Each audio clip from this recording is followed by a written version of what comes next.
Well, hello everybody and Happy New Year. Welcome back into the Rogers studio for the first Attack Wrap episode of 2020. Yes, we have not been on your TV screen live since November the 26th due to our studio changing. So now we're in our new studio. We're all ready to go here for more Attack Wrap. Now there are things that have changed a little bit. There will be a new number for you to be able to call in on. We'll explain that throughout the show, but just keep in mind that we will be doing trivia questions as well to win tickets to to tomorrow's game and also to the next upcoming game against the Oshawa Generals as well. I encourage you to tweet me any of your questions or comments to @MattSanderson32. We're also going to have GM Dale DeGray here in studio with me in just a little bit from now as well, and you're more than welcome to always call in and talk to him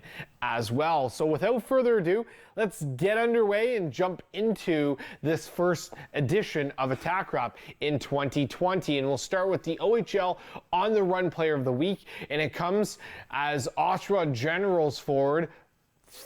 Previously, he was a Niagara Ice Dogs forward, Phillip Tomasino. He had 6 goals and 10 points in 3 games. He was traded to the Oshawa Generals on the 9th of January from Niagara, and he's 4th in OHL scoring right now, 67 points on the season. And even seeing him as a young rookie kind of going through the motions over the last couple of seasons, he's an absolute stud. He's a talented hockey player. The Oshawa Generals, they paid quite a lot to go and get him. However, I think he's going to pay dividends for them in the long run. We're going to go over to the Attack Player of the Week here, and it's Marc Willie. 2 points in 3 games. He was +1 over that stand as well. 9 points on the season. He's got a goal and 8 assists in 32 games played right now. Obviously, such a big presence and a force on that back end for the Owen Sound attack. We'll go over to the standings now. Let's take a look at the Western Conference first. And the Owen Sound attack, well, they're sitting tied for that final playoff spot with 42 points, tied with the Sault Ste. Marie Greyhounds, who they know oh so well over the last couple seasons. They're in the 9th spot right now. The Sarnia Sting behind them with 36 points. So there's a little bit of breathing room there. But they're only 3 points out of sixth place, and they're only they're only 7 points out of 5th place. So there's still a little bit of work for the attack that can be done here. Climb that ladder a little bit, but you see that it's still pretty logjam between the 1st and the 6th place teams, but things are starting to thin out now a little bit. The Windsor Spitfires, obviously, with a 1-point lead over the Kitchener Rangers, who have played some fantastic hockey down the stretch. The Saginaw Spirit, they have 54 points as well. The London Knights with 52, the Guelph Storm with 49, and then the Flint Firebirds with 45 points. The Erie Otters with 44 points, and they're 2 points ahead of the Owen Sound attack and the Sault Ste. Marie Greyhounds, as we already mentioned to you, in that 8th and final playoff spot. Let's go over to the Eastern Conference now, and it's the Oshawa 67s with running away with things here. 31-7 on the season right now, 62 points. The Sudbury Wolves and the Peterborough Petes behind them, along with the Oshawa Generals in the mix. The Hamilton Bulldogs are in 5th place right now. The Mississauga Steelheads in that 6th spot. The Barrie Colts and the Niagara Ice Dogs duking it out for those final 2 playoff spots, both sitting in the 7th and 8th spots, and the Kingston Frontenacs and the North Bay Battalion down at the bottom in your 9 and 10 spots. Let's switch over to league scoring now. Marco Rossi from the Ottawa 67s, 74 points right now in the season for him, along with Arthur Kaliev and Cole Perfetti. Both of those two gentlemen tied with 69 points. Tomasino, as we already alluded to, at the number 4 spot. You have Gogolev and Connor McMichael, both with 66 points. Quentin Byfield and Sean Jostling from the Sarnia Sting. Also Austin Keating with 57 points. And then there's 4 people tied with 56 points. Let's go over to attack scoring now, and Sergey Popov leading the way there. 42 points on the season. He's got a lot of assists. Very good point getter, racking up those assists quietly throughout this season, and he's been doing a great job of it. Brady Lyle, 40 points for him. Barrett Kerwin with 39, Matt Struthers with 35, and then you've got Aiden Dudas with 32 points. Adam McMaster in that mix with Caleb Pearson, who has come on as of late. Matt Phillip with 23 points, Carter Robertson, and Andrew Parrott round out your top 10 there. We'll go over to the upcoming games for the Owen Sound Attack. As we bring up your upcoming games, tomorrow they are home to the Barrie Colts, an important game that Owen Sound really looking for a big 2 points on that one. Friday, January 17th, they're in Guelph to take on the Storm. And then back here this coming Saturday against the Oshawa Generals. That will be a tough game for them, and that's going to be one that you really want to be able to bring your best foot forward there. Then you have the Sarnia Sting after that with the Erie Otters, a home-and-home matchup there, and then Kitchener and home to Windsor as well. We'll just quickly mention the fact that Dale DeGray was actually traded at the trade deadline, was traded to the Ottawa 67s, had played 169 games with the Owen Sound Attack, racking up 75 points over that stint, and the Attack received in at a 2020 third-round pick, 2020 fourth-round pick, and a 2023 sixth-round pick. So they got a couple nice prospects down the road, up and coming for him. 17 points on the season that Dale DeGray had. Igor Chibrikov, we want to congratulate him because he is ranked 156 for North American skaters in the latest NHL Central Scouting's midterms ranking. So congratulations to Igor. That was one thing that he definitely wanted to kind of improve on, and he's going to keep trying to do that for the rest of this season. But we encourage you to stay with us. We still have a lot more on the other side of the break. We have GM Dale DeGray from the Owen Sound Attack in studio with me, and whenever we're talking with Dale, there's always a lot to be able to talk about. We encourage you to also call in. Like I said, you can tweet me with some questions at Matt Sanderson 32. Along with that, we'll also be giving you the new phone number to call in on so that we can you can answer the trivia questions there. We encourage you to stay with us. Still a lot more on the other side of the break. Make sure you go get your popcorn, maybe you get your refill. This is the time. Maybe use the restroom as well, because you don't want to miss any action. There's a lot of fun things coming on the other side of the break here. More of Attack Wrap, first episode of 2020. Stay with us.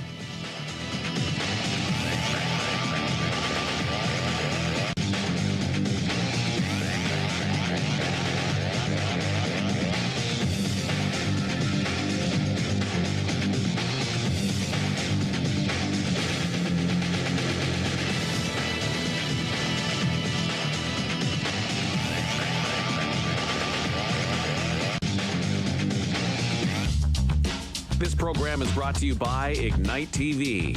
Now you're in command. Visit Rogers.com for more details.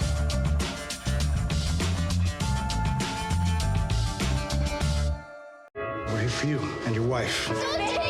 Valentina, Lucia, Beto, Emilio, I'm sorry. We have no other family here. Besides my parents, it's just me. Being a musician, can't afford that right now. I don't want to be like Mommy and Papi. Neither do I. You have to be strong. Are these children being parented? I'll take care of things. They're gonna split us up. No one is going to split us up. Party of Five. New series Wednesdays at 10 on ABC Spark and W. If you want to do anything in television, here's the best place to do it because they're very hands-on. You see what goes on in the community that you might not normally see. They're people from our community, so they know and they have a heart for our community to step outside of our comfort zone and do more and learn more and take the opportunities, and then you can grow and use it. My name is Paul Bates, and I'm a volunteer at Rogers TV. Don't forget to tune in to Grey County Life in 2020. We'll be in our new studio with a great lineup of guests for you to enjoy.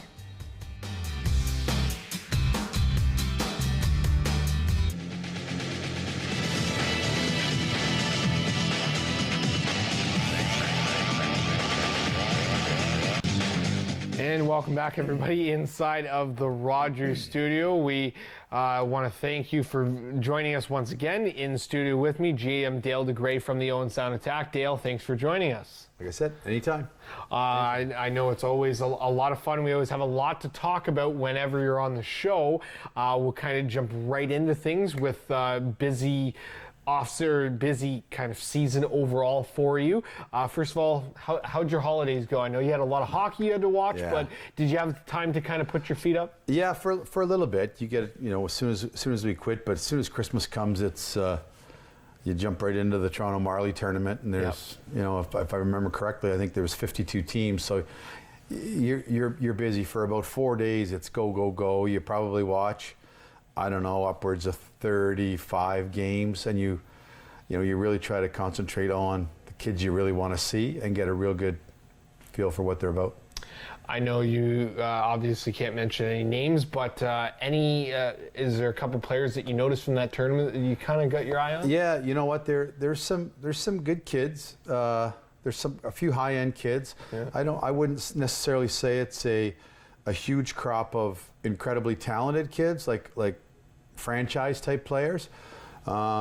And I certainly don't want to have to be in a position to maybe draft those guys that maybe are. Yeah. But there's some good players. I think there's a lot of good depth, and I think if you look at our draft picks that we have this year, much like last year, we have a lot of picks, say in the first 5-6 rounds. Yeah. So hopefully we can use those wisely, and everybody will see them in a few years, or a couple of years anyways. So kind of a very quiet trade deadline for you this as the one previously. Quiet's good sometimes, yeah. Absolutely. I know you, one of our close friends with being in media and being a reporter is Greg Cowan, who you know so well. And obviously seeing a couple things that he was mentioning, and the fact that you really weren't looking to do any overly big moves, and you said if the time came up and you needed to move a piece, you would, and you did just that. Yeah, I mean, really what we addressed was we have too many 19-year-olds. Mm-hmm. And what I mean by that is the 19-year-olds are next year's overages. Yeah. And we had 7. We got down to 6. That was the sort of the position that I was in. If I moved anybody, it was probably going to be a 19-year-old, just to make it so that that player moving forward is going to go to a team where he's going to have a better chance to come back next year as an overage. Yeah. And I spoke with Dalen's agent, and it didn't look like it was going to be an opportunity for him coming back. As good as he is, and as much as he's loved by teammates, you sort of have to do those things. But I don't think Dalen's going to be too disappointed going to the top team in Canada. Yeah. I mean, anytime you really can do that. Yeah. So you know what? I hope the best for Dalen moving forward, and I mean, he sort of stuck it to us a little bit on the weekend, but that's all part of when you get traded. I'm sure for him it was a bit awkward playing against all the guys he had been with for the last basically three years. So, but that's hockey. You go through it, and I'm sure he'll do fine there. And hopefully they have success, and he has success right along with them. And it's one of those things, obviously, you're in your position as a GM where you want to see those guys be able to develop, because after all, this is a development league. That's what this is about. You look at a guy like Matt Struthers, and a couple years ago, you and I sat in this exact same spot, and you told me the reason behind letting Struthers go, and now he's back here with the Attack. Yeah, it's, that doesn't happen that often. True. But you know what? We knew exactly what we're getting in the player, and we knew exactly what we're getting as the person. So no, it happens. But I can tell you that Ryan McGill said that when we moved Matty 2.5 years ago or 2 years ago, he said that he's going to get 80 points someday in this league. And I don't know what he got last year, 86 or so. But yeah. Ryan was bang on. Yeah. And it wasn't so much, there was parts of his game that we hoped that would develop. It just wasn't there for us at that point.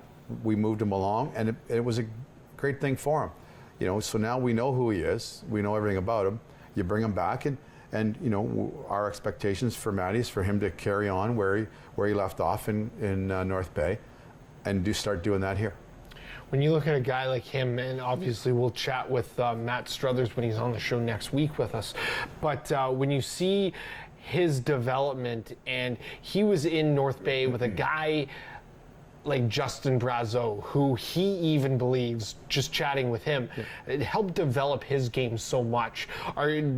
Was that one of the big things that you saw even coming into this year, the steps forward that he took, even learning with Brazeau there? There's no question. I mean, you know, Brazeau, an unbelievable goal scorer. Yeah. Hence, Matty getting a number of assists. But you've got a shooter, you've got a passer. It worked remarkably well, and they had incredible magic. You know, does he get that sort of look again with somebody on our team? You know, keep our fingers crossed. That's what we're hoping for, quite honestly.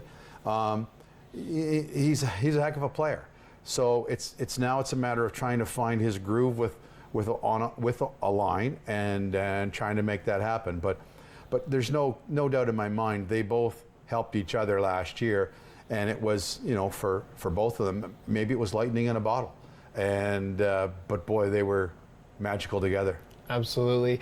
Let's talk a little bit about the first half of this season. And obviously the first half of the season. Tale of two seasons. Exactly. It went very well. And you guys were sitting in the CHL top 10 at a couple points. And there was kind of a lot of people talking about the Owen Sound Attack and what they were doing. And things kind of dialed back a little bit. Tell us a little bit of your thoughts on that first half. You just summed it up. Like you brought it up. I look at it, you know, the first 15 games and the last 20. Yeah. And really it's the tale of two seasons within that first half. And, you know, I think, you know, that's the frustrating factor. And that's junior hockey, but that's also what we're trying to aspire to get back to be. Like that group that we were at the start of the year. And, you know, I've said it all along. I love our group. I believe in our group, and I think everybody around the team feels the same way. So what are we missing? And part of it for me is I think we've got lots of skill, we've got lots of toughness, we've got lots of speed, we've got defense, we've got good forwards, we've got good goaltending. So for me, it's on that night-to-night basis where we don't put in 60 minutes. And when we don't put in 60 minutes, it's tough to. Like you look at our conference, you mentioned it earlier on, it's incredibly tight. Whether you take the top 5 teams or the bottom 5 teams or the middle 5 teams, it's incredibly tight, and it can fluctuate, and we know that. And does that put a little bit extra pressure on us? Yeah, it does. But I think when we play 60 minutes, a full 60 minutes, and we play the way that we know the attack can play, we're as good as the top team. And you obviously, as you alluded to, we've seen that happen. On the second half of the season, last year it was a little different. You guys came into the second half of the season on a little bit of a high note. You had won 5 in a row. You're sitting in around a 3rd or 4th spot, and then kind of things tailed off after that. And then obviously some trades and what have you. For this part of the season, do you see Owen Sound still trying to maybe be a little opposite and taking those jumps up the standings? Well, hey, that's why we're playing. Yeah. I mean, we're let's not kid ourselves. We're playing every game to win every game. That's the bottom line. You know, we go back into the trades. You know, some people may say, well, Dale, maybe you should have traded a guy like Aiden Dudas, like we traded Nick Suzuki. But, you know, a different scenario. You know, it's a total different scenario this year. And we needed to move guys last year because of the assets, the draft picks. We needed to get something. This year, we really didn't. I like our group. I think our group has to sort of mesh together a little bit better and put their best foot forward on a more consistent basis. Honestly, that's it. And I think if they do, we'll be more consistent. We will put up more wins. We'll obviously put up more 2 points, you know, as we move forward. But our goal is 100%. We need to be competitive every night, and our goal is definitely in the playoffs and see where we go from there. Because I think on the West this year, I don't think anybody really scares anybody. No. So if you're in the playoffs, I think anybody that's making the playoffs this year feels they're going to have a chance. The Midwest Division especially, you've had each team in that division, in your division, has led at some point in time this season already in the division. So you look at, let's kind of go back to your thoughts and maybe your decisions going through the trade deadline and in the second half of the season.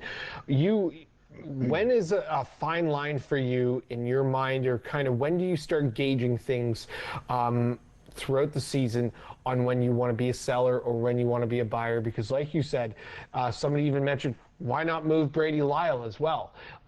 So when do you actually start trying to gauge that? Well, I mean, it's something that I think about in September, as the season starts. Yeah. I have to think about where we could be. Mm-hmm. I have to think about what do we need asset-wise. Do we need younger players? Do we need more picks? Yeah. The answer this year was no. Yeah. This year we have 4 16-year-olds playing in our roster and playing remarkably well. Mm-hmm. So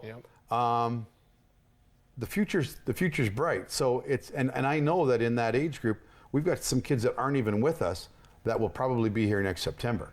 So there's your 03s covered off. Now this draft is 04. Like I said, I know that we have a first, a second. We have 2/3, 2/4, 2/5, and 2/6. Okay, so we're gonna be able to bring in some players from there. That's going to add to our youth next year. But you still need to teach the youth how to play, how to win, how to train, that sort of stuff. And that's where you need to. You can only do that with veteran presence. Yep. So if you trade all your veterans away, who are the teachers? You can't have a 17-year-old teaching a 16-year-old because they don't know it yet. Yeah. Right? So that was this is one of those years. And Aiden Dudas is a world junior player. For all of our 16-year-olds and 17-year-olds that are rookies to be able to play with a world junior player, to be coached by a world junior coach, that's phenomenal.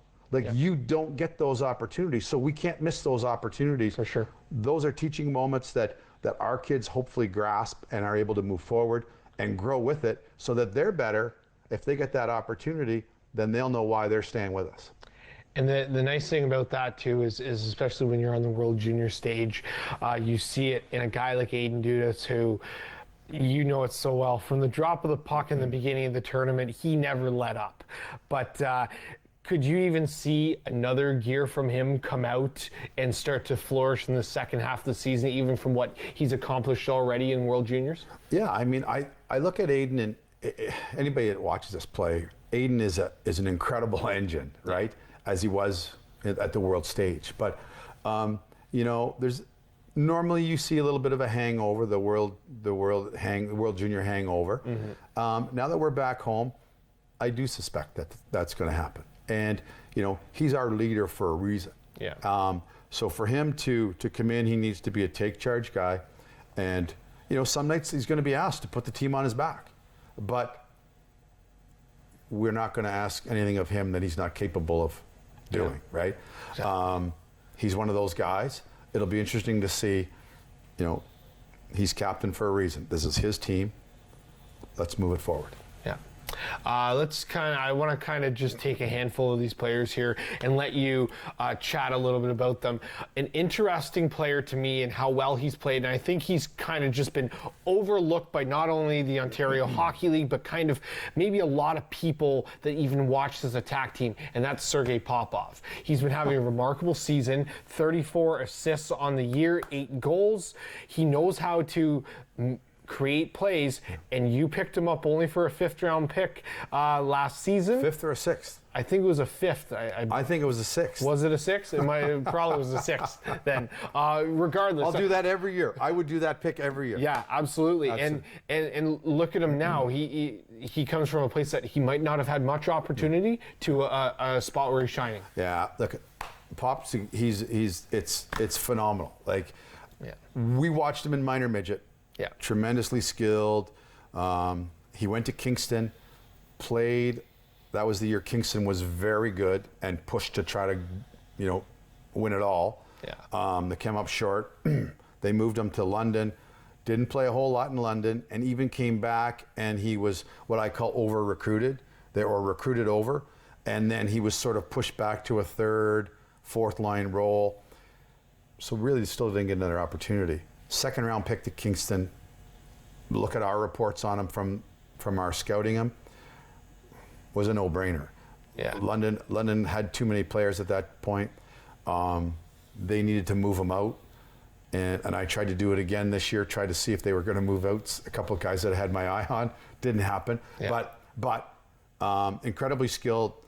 I tell him every day, Pop, you need to shoot more. Pop, you need to shoot more. He really does. Yeah. Because he's got a tremendous shot. He's got lots of assists, but he can really, really wire the puck. Yeah. He's the funny thing was, I think it was about 5 or 6 games ago, he quietly had 4 assists on the night, kind of overshadowed by some guys that had multi-goals in that game. But it just goes to show you the talent and kind of what he plays with. He drives to the net so quickly, and he's got great chemistry on that top line. You know what? He's just a skilled player. He's skilled. He's got tremendous speed. He's got tremendous edges, right? He's got a great shot. And he passes the puck. Yeah, absolutely. So, and he works hard. Yep. You know, this is a kid that loves to play the game. He's almost every day he's last off the ice. Yeah. And if we had a 6-hour practice, he would still be last off the ice. Yeah. Just loves playing hockey. Loves being on the ice. Yeah. Loves being out there. Loves working with the coaches. Loves handling pucks. If there's ice time, count him in. And you definitely need guys like that as well.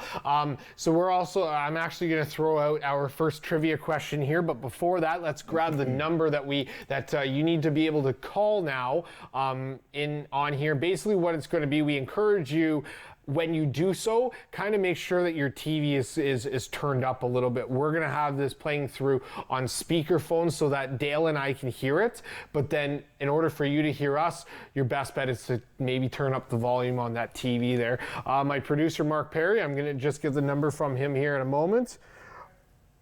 There it is, 519-270-1382. That is the number that you can call, and you can call now. I will throw out the first trivia question.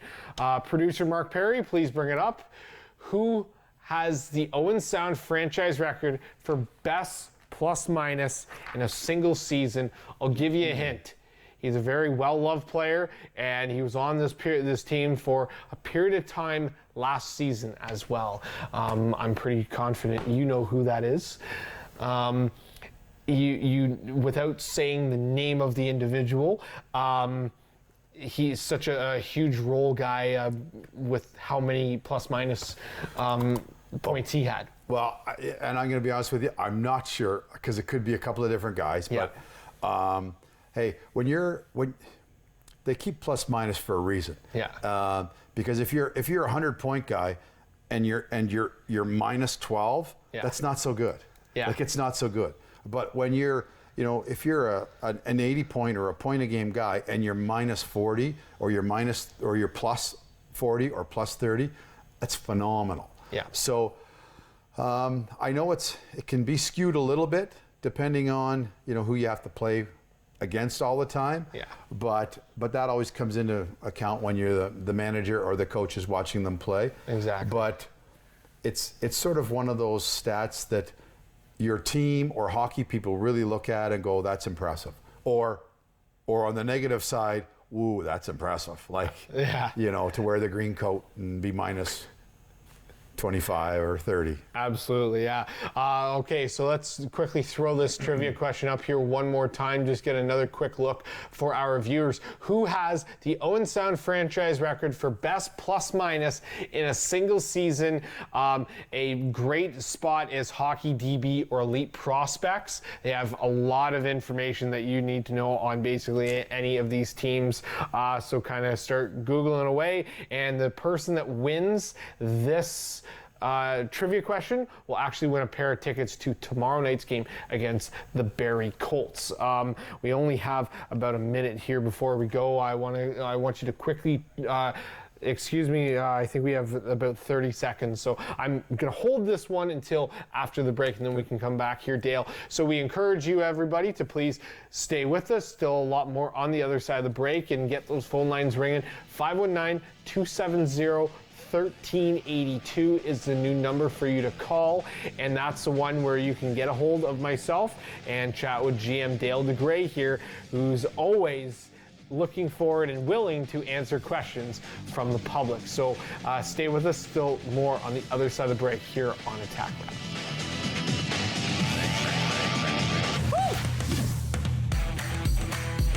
Let's go for a ride. Awesome! You're going to step up.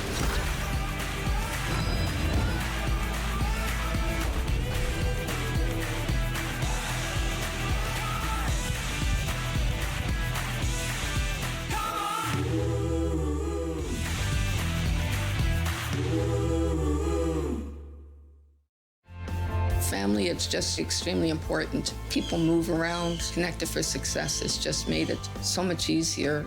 For the longest time, I was on cloud nine. It connects you to family, it connects you to the outside world, and it makes you feel connected to the community. It was a whole new experience. You realize then how much you missed out. In fact, connect is my favorite word now. I love that word. It keeps me out of trouble.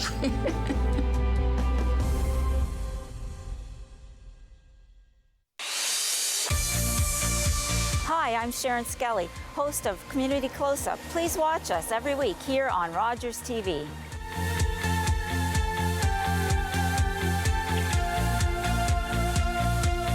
What kind of show do you want to see on Rogers TV? What interests you? Log on to rogerstv.com, fill out a show proposal, and tell us about your segment idea. We want to know what you want to see. Rogers TV, only on Rogers.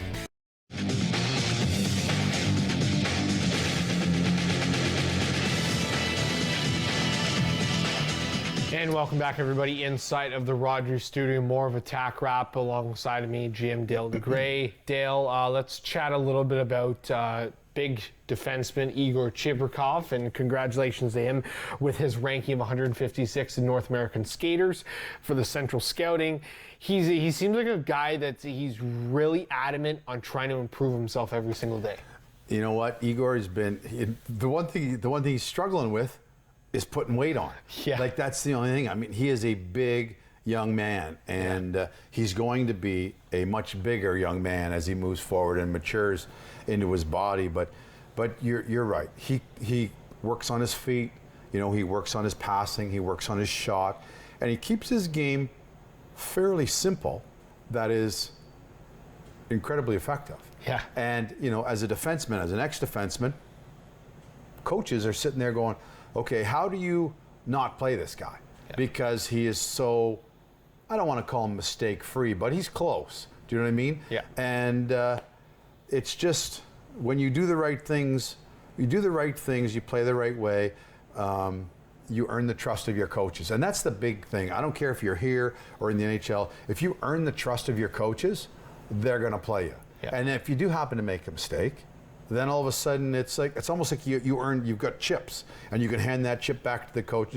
Okay, but I still get to go again, right? Yeah. Yes, you do. And that's what he does. He does a lot of things very well, and he plays the same way, game in, game out. And he doesn't care if you're 6'6" or you're 5'6". He's taking you out the same way. He separates you from the puck, and he moves puck.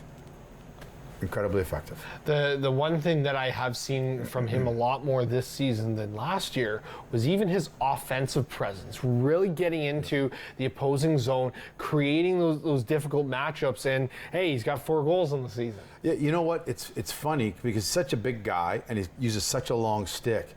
He doesn't have to move very much one way or the other to change angles, and he knows that. Yeah. One of the things that, you know, and I try to challenge everybody on the team, and even more so the defensemen, is when they shoot pucks, they need to keep it below the crossbar. We shouldn't hear it hitting the glass, right? Yeah. And Igor, he seldom puts it above the crossbar, which means that guys are going to be there for tips, and there's going to be lots of rebounds. So he does a remarkable job of getting pucks through the net. So the 156 ranking for you, is that a surprise, or is that kind of not a surprise for you of his spot?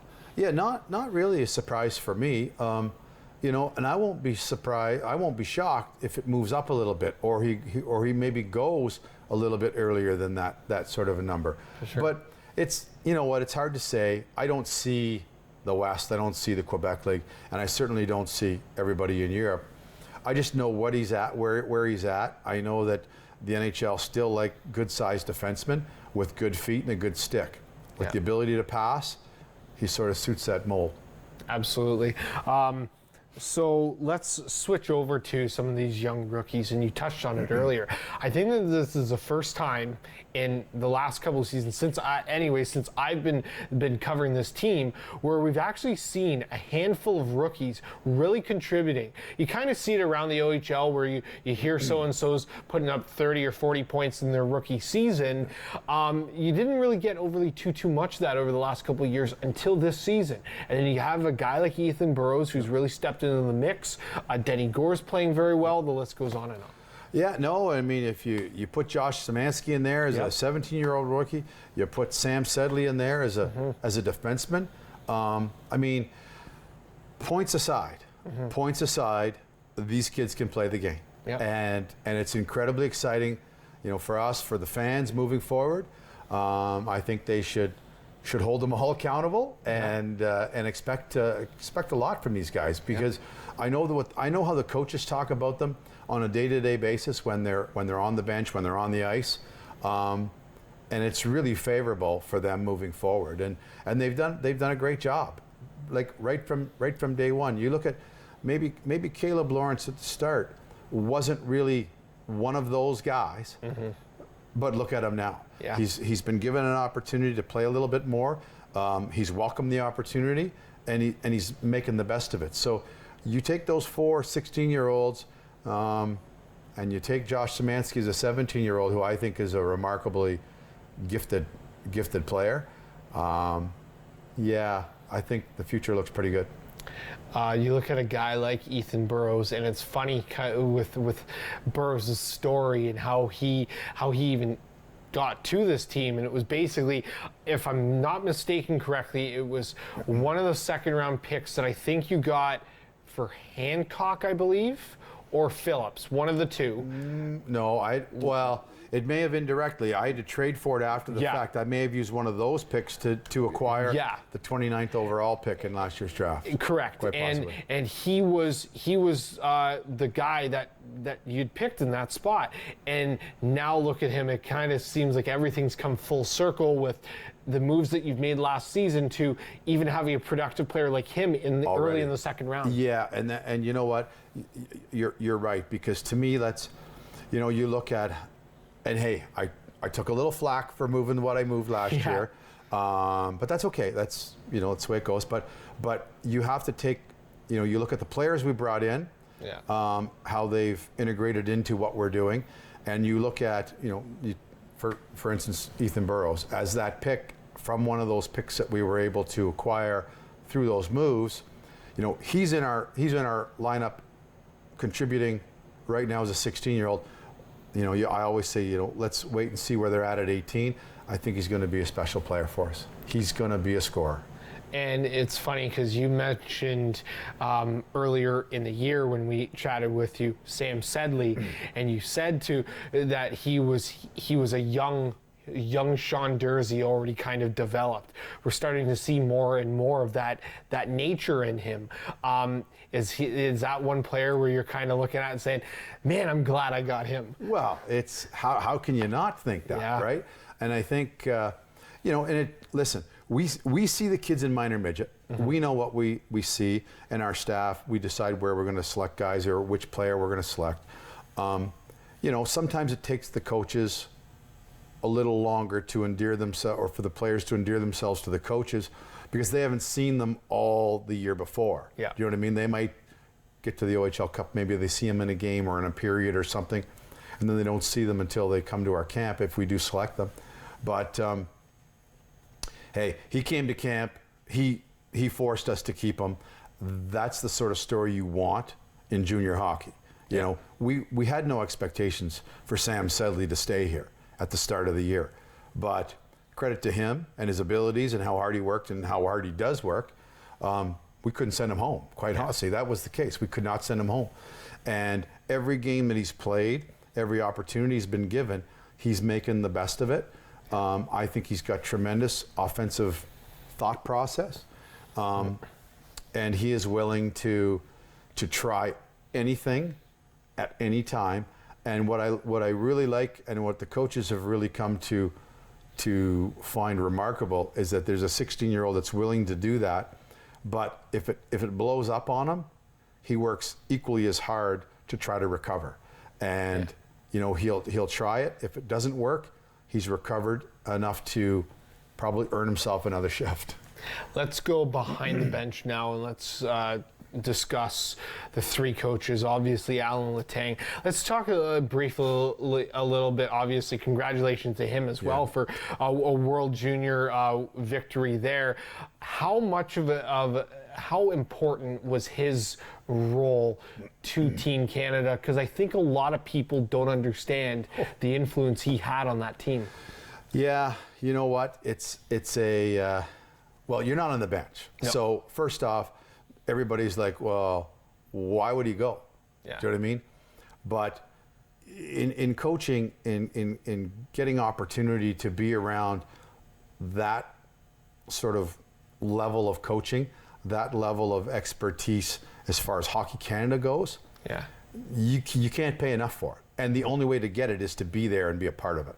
So being a part of the, he had to go. I know I talked to him a couple of times, and he was en route or just got to a rink, and then after that game he was driving to another city because the World Juniors is not played in one town. No.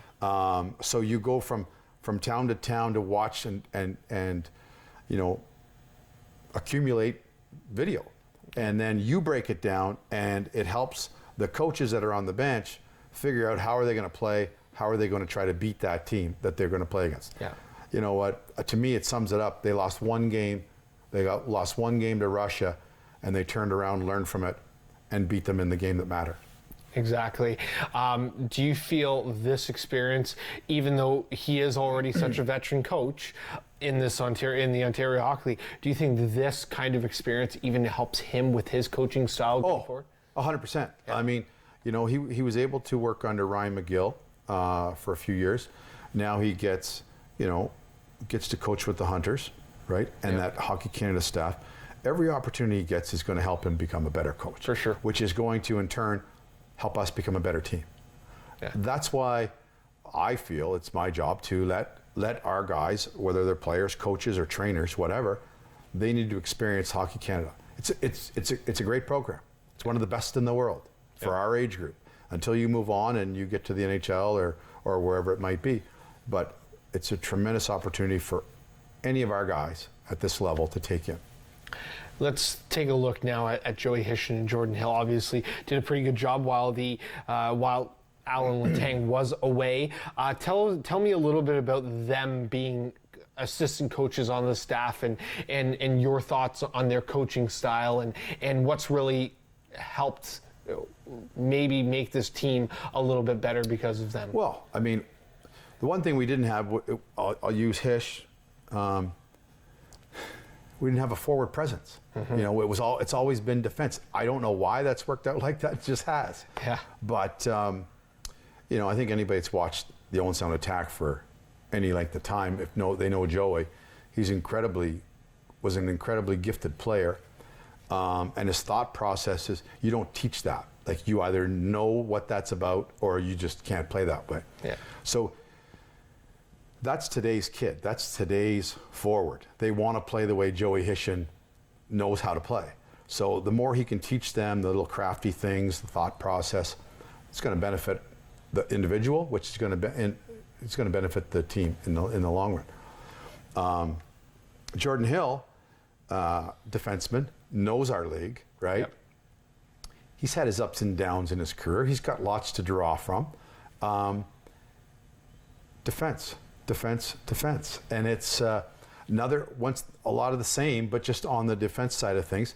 You know, just even today, sitting in the office, listening to him talk to defensemen, dissecting games over the weekend, and being able to understand and know what they're going through or their thought process, and to be able to explain to them why this was the wrong way or this was the wrong thought process, and maybe think about it this way.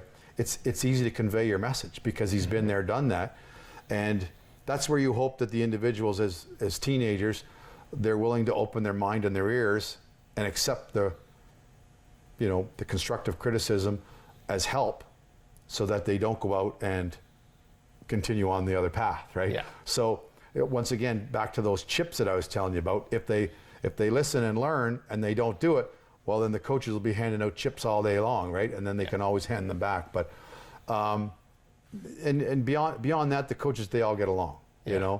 Not that they're all the same age, they're not, but they have their different experiences. But boy, I think I said it maybe in the first time, I really like the coaching group. Probably the best staff we've had since I've been here. You look at even a guy like Joey Hishin, and it's funny because there's been a lot of talk about kind of like the other things that he does in practices and the skills corp and whatever. And is that his company? I know it's like one of I think it's his company, but he kind of runs through. That's his logo, Skills Corp. So, yeah. So if you're going to plug them, you better make sure everybody knows. It was one of those things where he is so gifted, like you said, at offense, that he's making a guy like Brady Lyle pull skills that maybe the guy never thought he had before. Well, it's about challenging. Yeah. That's all. It's something that comes so easy to Joey. Some guys will never imagine that they could even consider it. Yeah. And I'm not saying that they should consider it, but there's some guys, and Joey can identify which kids he thinks can handle what skill set. Do you know what I mean? So, like a Brady Lyle, you can teach him some offensively, maybe forward-thinking skills. Yeah. And now it's to try to challenge him to get those put in place in the game. Yeah. As long as Brady's offense doesn't become offensive. Yeah. Because there's a fine line, between too offensive and becoming, a defensive liability or being offensive, right? Yeah. But he's done a great job, and he's a high-skilled guy that we need to rely on. We'll go over and talk about between the pipes and a guy like Nick Chenard. Obviously, he learning behind Matt Guzda. Goose has been in this league for a couple seasons. He's kind of showing him the ropes here.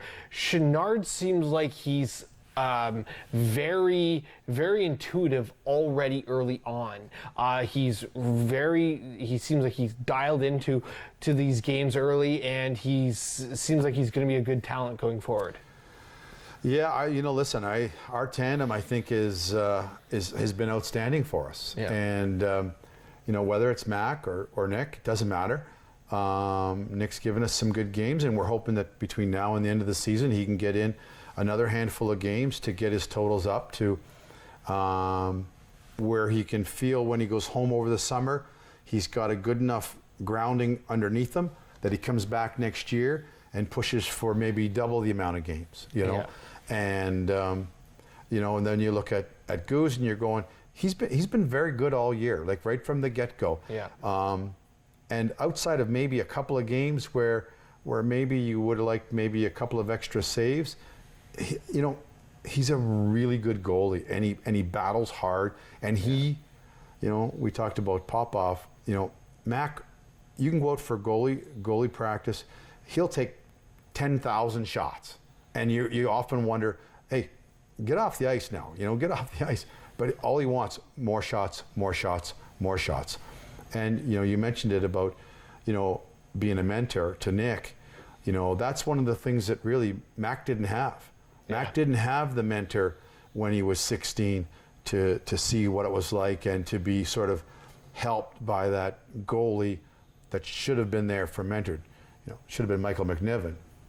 But we know that story. Exactly. And I'm not I'm not going down that road again, right? Yeah. But you know how it goes. So Nick Chenard's getting mentored by a really good young man and a really good goalie.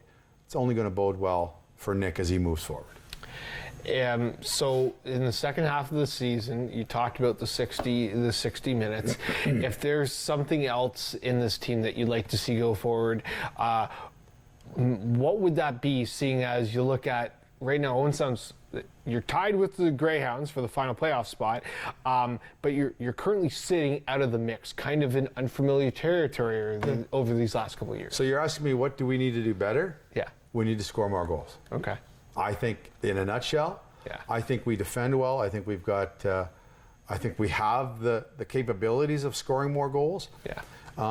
And maybe if those goals come at more opportune times, do you know what I mean? Yeah. I really do. I think we're learning how to defend and tighten up better as a group of 5 in front of our netminder, whoever's playing net.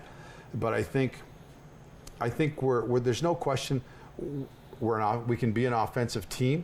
I think we want to play puck possession, and there's nothing wrong with that. I think sometimes our puck possession can be miscued in our minds to get close to being risky. And I think if we can curtail that and bring that in a little bit, play a little bit tighter, I think we'll get more opportunity and we'll give up less chances. The one thing that we've already talked about in this Owen Sound organization, people know for years of how many 30-win seasons you've had and how many consecutive times in a row you've been in the playoffs and whatnot. Obviously, a lot of that through being under your tenure. You kind of in the position that you're at right now. Is it one of those things where you're kind of looking at things, and I don't want to say like worried, but what kind of goes through your head knowing that this is a young team and you're in the position that you're in, but it's still half the season left? That's it. Yeah. Just about half the season, and look, we're not playing for any like chase records or anything like that. Yeah. Like I just don't. And I've been on teams where you do and you come up short. But to me, it's you take those, cliche, one game at a time sort of deals. Yep. But right now, our goal should be winning the next game to catch or leapfrog that team in front of us. Yeah. If it ends up that we end up with 29 wins and we make the playoffs and we move forward, I don't care. Exactly. If it means that we put it together and we end up with 36 wins or 38 wins, fantastic. Yep. But we have to worry about the team that's in front of us. And how do we catch them, or how do we beat them when we play them, so that we can catch and leapfrog teams? That's it. And I think a lot of people sometimes they get so engulfed in all those other things that you really lose sight of it, and you go, you know what? At the end of the day, in a couple years' time, this team's going to be a good hockey team with a lot of the young guys coming up in the developmental abilities too. Yeah. No, I'm about moving forward with the future, and our coaches are about the now factor. Yep. And I don't lose any sleep knowing that. Do you know what I mean? For sure. Like for me, I have to look at what we have and how do we get from A to B being, like next September. Yep. Our coaches need to, and they know that. How do we prepare for tomorrow night? Yep. Against the Barrie Colts? Yep. That's it. Yep. And it's 2 points and move on. That should be their mentality. That should be every player's mentality. Don't worry about any of the other stuff. Let the wins take place. Move them back to back to back. Yeah. Get a string together and get on a roll, and I think everybody'd be happy. Yeah. Before I ask you this question, let's throw the trivia question up here once again. 519-270-1382 is the number to call for the answer to this trivia question. Who has the Owen Sound franchise record for best plus minus in a single season? We haven't gotten a single caller. You know what? I'm going to throw out a big hint here. He plays for the Montreal Canadiens right now. I'm telling you that right now. I can't get more obvious than that. Obviously, obviously such a skilled player. It's not Max Domi. No, it's not Max Domi. No, it's not Max Domi. Or Victor Mete. No, that's a different story all in itself. But no, that's what we're looking for. If you get that answer right, you win a pair of tickets to tomorrow night's game. Let's look at. We only have a couple minutes left here, Dale. Let's look at the Western Conference as a whole. Since you've been the GM of the Owen Sound Attack, can you remember the last time the West has been this long? No, it's. Listen, we all talk about it. I mean, I see different GMs and, all the time, and that's one of the things we talk about is this. It's absolutely bizarre, that you could be. You could be 6 points out of 10th and 10 points out of first or whatever that is. Yeah. It's if I'm wrong, it might not be too far, but it's exciting. It's exciting. I mean, I say to people all the time, and I know you guys always ask me, in September, like, where are you going to fit in? Like, where are you going to be? There's a couple teams that have surprised me positively, but everybody else has played to the way that I thought. Yep. But normally you get a couple of teams that falter. But so if everybody has sort of played the way I expected, and a couple of teams have played better than I expected, boy, that means for a tight loop. Yeah. It's something I tell parents all the time. If you want to play in the West, it's phenomenal hockey, and it's phenomenal hockey, day in, day out, week in, week out. And it's a great way to develop as a player. And if the boys want to buy into that and try to want to be their best that they can be as a hockey player, no better place than our conference. It's really making for not only, like you said, exciting hockey games, but showing the crop of talent that is in the Ontario Hockey League going forward is something to be really, really excited about. No, it is, and it's it's an easy way to challenge your team to be better. Yep. It really is, and better and consistent. Yep. But I mean, look at the teams, look at the talent. I mean, look at the players that are going to come through the Bayshore wearing different jerseys. It is exciting, and listen, you got to give credit where credit's due, and where guys are having success, you have to look at them and say, hey, you almost have to applaud them for the job that they're doing on their given teams. But I still don't look past our group, and you can respect them, but you don't fear them, and that's always been my motto. So we'll see where we're at moving forward. All right. Well, that's all the time that we have for the show. Dale, I appreciate out of your busy schedule making time for us. I don't know if you were like me, almost getting lost coming here in the new building, but nonetheless, I guess we'll see you around the rink, and best of luck for the rest of the season. You will, for sure. Have me on anytime. All right. Sounds good. We thank you very much for joining us, and we'll be back next week. We'll have Aiden Dudas and Matt Struthers on the show with us. That should be a fun one if you know what those two gentlemen are capable of. So that does it for us tonight. Thank you very much for joining us for Attack Wrap.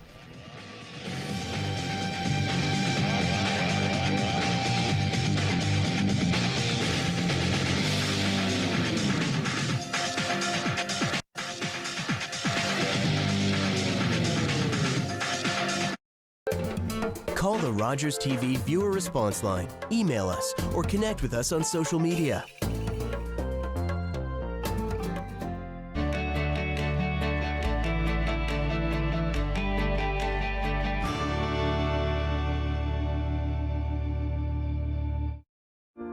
They served to protect our homes. Now many are homeless. They fought for our way of life. Now many are fighting personal battles of their own. They answered the call for our country. Now we honor them by serving our communities. Help us help Canada's veterans. Become a Legion member today. Looking for great seats to all the action? Rogers Super Sports Pack delivers. With NBA League Pass, get up to 40 out-of-market games.